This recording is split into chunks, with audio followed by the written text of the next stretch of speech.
नया topic start करेंगे। Electric field due two point charge के बारे में पढ़ेंगे। लास्ट वीडियो के अंदर हमने फिजिकल सिग्निफिकेंस पढ़ा था इलेक्ट्रिक फील्ड का, कि इलेक्ट्रिक फील्ड फिजिकली कैसे डिपेंड होता है किसी भी चीज पे। क्लियर है? तो अब हम उसी सीरीज में आगे बढ़ते हुए हम electric field due two point charge की वजह से पढ़ेंगे। क्लियर है? चलिए, हेडिंग भी आपके सामने दिख रहा होगा, electric field intensity due to a point charge. चलिए देखिए, इसमें डायग्राम में आपको दिखाया है और जो पूरा आपको अच्छे से क्लियर भी हो रहा होगा आई थिंक। देखिए अब क्या है, हमारे पास इलेक्ट्रिक फील्ड इंटेंसिटी, हमें किसी भी पॉइंट चार्ज के ऊपर निकालना है, उसको इलेक्ट्रिक फील्ड ही बोला जाता है जो आप इलेक्ट्रिक फील्ड निकाल रहे हैं। तो देखिए क्या है, मेरे पास दो पॉइंट है, एक ए पॉइंट और एक पी पॉइंट है। ए पॉइंट पे मैंने एक चार्ज रखा क्यू, उसको बोला मैंने सोर्स चार्ज। क्लियर है? और जो पी पॉइंट पे मैंने चार्ज रखा प्लस ही, वो पॉजिटिव चार्ज रखा है, लेकिन वो हमारा क्या है, टेस्ट चार्ज है।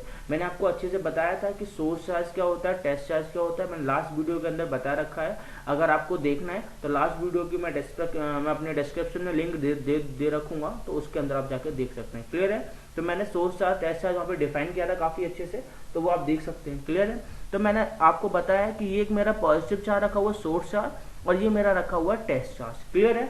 अब इन दोनों को मैंने कुछ डिस्टेंस पे सेपरेट कर दिया, उस डिस्टेंस को मैंने बोल दिया आर। क्लियर है? अब मैंने आपको एक कूलम्ब्स लॉ के अंदर फोर्स का फॉर्मूला बताया था। कूलम्ब्स लॉ के अंदर फोर्स का फॉर्मूला क्या होता है, F = 1/4 pi epsilon not Q1 Q2 upon r²। मैंने लास्ट वीडियो के अंदर आपको कूलम्ब्स लॉ बताया था कि कूलम्ब्स लॉ स्टैंडर्ड फॉर्म में कैसे लिखेंगे और वेक्टर फॉर्म में कैसे लिखेंगे, उसका डेरिवेशन मैंने आपके साथ डिस्कस किया था। क्लियर है? तो मैंने वहीं पे, अब मैंने यहाँ पे क्या किया, उस फोर्स का फॉर्मूला लगाया। और मैंने आपको एक बात आपको अच्छे से पता चल जाएगी कि सर ये दो पॉजिटिव चार्ज है, एक टेस्ट चार्ज है और एक सोर्स चार्ज है। तो इन दोनों के बीच में कुछ फोर्स तो लगेगा, कॉमन सी बात है। अब इन दोनों के बीच में रिपल्सिव फोर्स लगेगा, दोनों पॉजिटिव रिपल्सिव फोर्स लगेगा। और फोर्स कौन सा लगेगा, फोर्स लगेगा इलेक्ट्रोस्टैटिक फोर्स लगेगा। अब इलेक्ट्रोस्टैटिक फोर्स किस में आता है, कूलम्ब्स लॉ में आ जा रहा है। अब कूलम्ब्स लॉ में जो फोर्स आ जा रहा है तो आप ये लिखेंगे F = 1/4 पाई एप्सिलॉन नॉट। अब ये क्या, Q1 जो आपने चार्ज माना Q1 Q2 अपॉन r², लेकिन यहाँ आपने Q1 क्या माना है बेटा, Q1 आपने माना है प्लस Q, तो ये आपने प्लस Q लगा दिया, यहाँ पे लगा देंगे। और ये Q0 तो आपका है ही।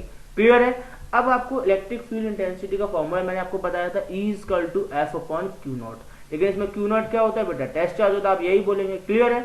तो बेटा देखिए, अब आपने क्या किया, इस फॉर्मूले, इस F की वैल्यू उठा के आपने यहाँ पुट कर दी। क्लियर है? इस F की वैल्यू उठा के आपने क्या कर दी बेटा, यहाँ पर पुट कर दी। क्लियर? चलिए, अब आपने इसकी फॉर्मूले की वैल्यू उठा के आपने यहाँ पुट करी, तो बेटा फॉर्मूला इसमें क्या बन जाएगा, E = 1/4 pi epsilon not, F की वैल्यू वही रहेगी 1/4 pi epsilon not, Q1 Q2 Q1 Q0 है ये, सॉरी Q2 नहीं है, Q1 Q0 अपॉन r² था, लेकिन ये Q0 नीचे डिवाइड में हो रहा है तो ये Q0 यहाँ भी आ गया। क्लियर है?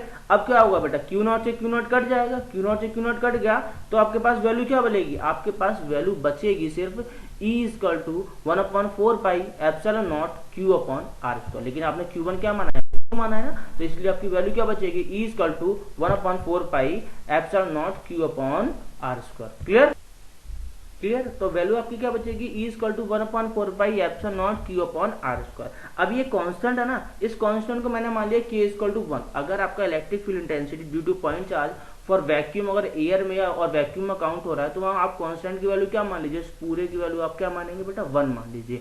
तो आपके पास फॉर्मूला क्या बनेगा, आपके पास सिंपल फॉर्मूला बनेगा E = Q अपॉन r²। आपके पास फॉर्मूला क्या बनेगा, E = Q अपॉन r²। क्यों बनेगा, क्योंकि ये कांस्टेंट आपने क्या माना है, एयर और वैक्यूम के लिए इस कांस्टेंट की वैल्यू क्या होती है बेटा, 1 होती है। क्लियर है? आई थिंक अच्छे से आपको क्लियर हो गया होगा। क्लियर? में आगे देखते हैं। अब इसमें क्या बोला गया है बेटा, अब आप ये बात अच्छे से ध्यान में रख लीजिए, इलेक्ट्रिक फील्ड इंटेंसिटी आपकी ड्यू टू पॉइंट चार्ज की वजह से, ये आपने पूरा फॉर्मूला पीछे देखा था, E = 1/4 pi epsilon not Q upon r²। Clear? ये आपने देखा था, इस E 1/4 पाई एप्सिलॉन नॉट की वैल्यू आपने क्या मान ली थी, 1 मान ली थी फॉर एयर वैक्यूम के लिए।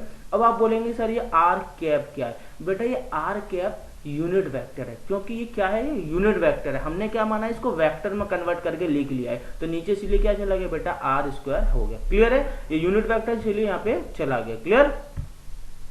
अब अगर आप मैग्नीट्यूड की बात करेंगे, जब मैग्नीट्यूड की बात करेंगे तो क्या होगा, ये आपका यूनिट वेक्टर क्या हो जाएगा, हट जाएगा। जब यूनिट वेक्टर हट जाएगा तो फॉर्मूला क्या बनेगा, mod of E = 1/4 pi epsilon not Q upon r square. Clear है, ये बात आपको अच्छी समझ में आ गई होगी। आपके पास क्यू कौन सा बचा है, आपके पास क्यू बचा है सिर्फ सोर्स चार्ज। टेस्ट चार्ज आपका अपना कट गया, टेस्ट चार्ज आपका कट गया था पीछे वाली स्लाइड में। आपके पास क्या बचा, आपके पास सिर्फ बचा, आपके पास क्या बचा, सोर्स चार्ज आपके पास सिर्फ बचा। क्लियर है। अब जब ये वैल्यू आपके पास देखिए, अगर आपको पास देखिए इक्वेशन है, अगर आप इसको क्या मान लेते हैं, कांस्टेंट है पूरा, ठीक है, मैंने क्या माना बेटा, पूरा कांस्टेंट है, इसकी वैल्यू मैंने 1 मान ली, तो आपके पास फॉर्मूला क्या बना, E equal to Q upon R square, जो लास्ट स्लाइड में मैंने आपको बताया था। अब suppose E equal to Q upon R square आपके पास मिला। अब सपोज आपका अगर Q जो सोर्स चार्ज है बेटा, वो आपका क्या है, पॉजिटिव चार्ज है, ठीक है। दोनों कंडीशन आपको बताऊंगा, ये कंडीशन आप अच्छे से याद रखिएगा। ये आपके पास जो सोर्स चार्ज है बेटा पॉजिटिव चार्ज है। पॉजिटिव चार्ज तो बेटा तभी होगा जब 0 से बड़ा होगा, कॉमन सी बात है। पॉजिटिव चार्ज तभी होगा जब 0 से बड़ा होगा। जब 0 से बड़ा होगा तो electric field is directed away from the source charge. तो ये बात बोली जा रही है, अगर आपका चार्ज 0 से बड़ा होगा तो इलेक्ट्रिक फील्ड, कॉमन सी बात है, अगर कोई जो सोर्स चार्ज अगर टेस्ट चार्ज रखे हुए हैं, अगर आपका जो सोर्स चार्ज टेस्ट चार्ज आपका क्या है 0 से बड़ा है, मतलब पॉजिटिव चार्ज है, तो मतलब क्या होगा, वो सोर्स ऑब्वियसली बात है दूर ही जाएगा, कॉमन सी बात है दूर ही जाएगा। क्लियर है। अब सपोज अगर आपका जो आपने टेस्ट चार्ज वो नेगेटिव ले लिया, अगर आपने टेस्ट चार्ज नेगेटिव ले लिया, ठीक है, अगर आप टेस्ट चार्ज नेगेटिव ले लेंगे तो इस केस में क्या हो जाएगा, जब आप टेस्ट चार्ज नेगेटिव ले लेंगे तो उस केस में जो आपका इलेक्ट्रिक फील्ड है तो क्या होगा बेटा, सोर्स चार्ज के पास में आएगा, सोर्स चार्ज की तरफ मूव करेगा। क्लियर, ये बात आपको अच्छे समझ में आ रही होगी इतने, ये बहुत ज्यादा इंपॉर्टेंट बन जाती है। और जब आपके क्या होता है, जो 2 नंबर या 3 नंबर कुछ कॉन्सेप्ट क्वेश्चन आते हैं ना, तो उसके अंदर ये बात आपकी बहुत ज्यादा इंपॉर्टेंट बन जाती है कि आपसे क्वेश्चन पूछ लिया जा सकता है कि इलेक्ट्रिक फील्ड आपका कैसे कैसे चेंजेस करता है ड्यू टू पॉइंट चार्ज की वजह से। तो आपको इसमें ग्राफ बना के दिखाएंगे, आप ये पूरा एक्सप्रेशन लिख के दिखाएंगे। क्लियर है, सिर्फ ये एक्सप्लेनेशन आप पूरा लिखेंगे, ये आप एक्सप्रेशन लिखेंगे, ये ग्राफ बनाएंगे। क्लियर। तो आप ये बात और अच्छे से एक बार और आपको क्लियर कर देता हूं, क्या बोला जा रहा है कि अगर आपका जो टेस्ट चार्ज है, ठीक है, वो आपका पॉजिटिव चार्ज है। पॉजिटिव चार्ज तभी होगा जब 0 से बड़ा होगा, मतलब 1 2 3 4 कुछ भी हो सकता है, ठीक है। अब क्या होगा, जब पॉजिटिव चार्ज है, अब सोर्स है, जब सोर्स है क्या होगा बेटा, पॉजिटिव चार्ज है। और मैंने आपको पीछे एक्सप्रेशन में दिखाया था, एक सोर्स चार्ज भी पॉजिटिव लिया है और टेस्ट चार्ज मैंने पॉजिटिव लिया है। अब सपोज क्या होगा, अगर बेटा आपका जो चार्ज है, टेस्ट चार्ज 0 से बड़ा हो गया तो इलेक्ट्रिक फील्ड क्या होगा, सोर्स से दूर जाएगा। क्लियर है। अब सपोज एक क्वेश्चन और आया, अगर सपोज जो टेस्ट चार्ज नेगेटिव हुआ तो क्या होगा, अगर जब टेस्ट चार्ज नेगेटिव हुआ तो वो आपका क्या होगा, वो आपका सोर्स की तरफ आपका इलेक्ट्रिक फील्ड जनरेट करेगा। क्लियर है। तो इस केस में पूरे में क्या हो जाएगा, जब ये आपका कांस्टेंट हो गया, अब चार्जेस आपका क्या है बेटा, चार्जेस की वैल्यू है आपके पास, कुछ हो सकता है 1 2 3 कुछ कांस्टेंट हो सकता है, चार्जेस तो आपके पास कांस्टेंट ही होगा। कांस्टेंट का मतलब कुछ फिक्स वैल्यू होगी, 2 हो गया, 3 हो गया, 4 हो गया, कूलम हो गया, बार बार तो आप चार्ज चेंज करोगे नहीं। मतलब कि आपने एक बार बोल दिया कि मैंने जो टेस्ट चार्ज मैंने 5 कूलम का लिया, तो फिक्स हो गया, 5 कूलम का फिक्स हो गया, ठीक है। अब ये फिक्स हो गया, ये पूरा कांस्टेंट हो गया, तो बचा कि आपके पास E equal to 1/r²। Clear है।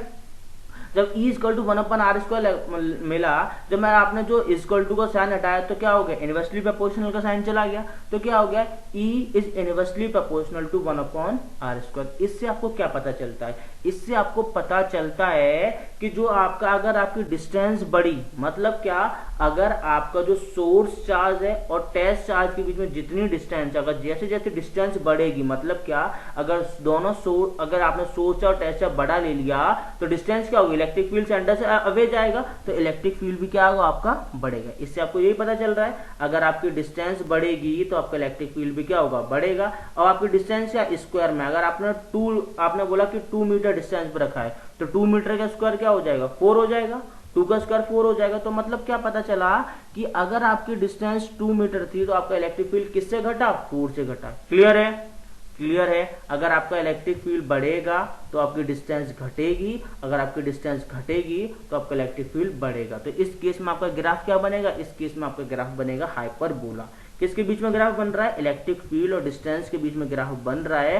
तो ये आपका क्या हो रहा है बेटा, इनवर्सली प्रोपोर्शनल का ग्राफ बच्चा आपका ऐसा ही जाता है। क्लियर है, इनवर्सली प्रोपोर्शनल ग्राफ आपका यही जाता है। ये पूरा ग्राफ किसको डिपेंड कर रहा है, हाइपरबोला की शेप ले रहा है। क्लियर है, आई थिंक आपको अच्छे से काफी अच्छे से समझ आ गया होगा। क्लियर है, आपने अगर आपको कुछ भी प्रॉब्लम होती है किसी पॉइंट में, किसी ग्राफ में, अगर कोई पॉइंट मैंने गलत बता दिया हो, अगर आपको लग रहा है ये गलत बता दे सर आपने, तो आप मुझे कमेंट करके बता सकते हो। क्लियर है, चलिए ठीक है, चलिए थैंक यू सो मच यहाँ तक